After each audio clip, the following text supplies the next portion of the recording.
আসসালামু আলাইকুম ওয়া রাহমাতুল্লাহি ওয়া বারাকাতুহু। সম্মানিত ইমানদার মুসলমান ভাই বোনেরা, আজ আমরা জেনে নেব মাহে রমজানে রোজা রাখা অবস্থায় চোখে ড্রপ দেওয়া যাবে কিনা, চোখে ড্রপ দিলে রোজা নষ্ট হবে কিনা সেই বিষয়টা আমরা জেনে নেব ইনশাআল্লাহ।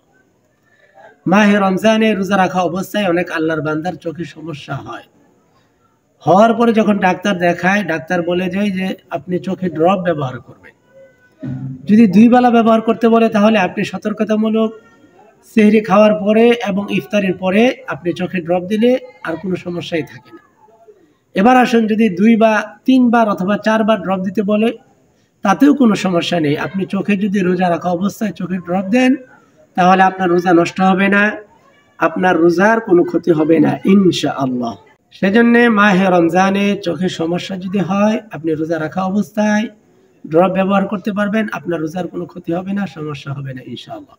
আল্লাহ পাকের জন্য মাহে রমজানে রোজাগুলি এবং রাতের নামাজগুলি সঠিকভাবে আদায় করার তৌফিক দান করেন, সবাই বলি আমিন।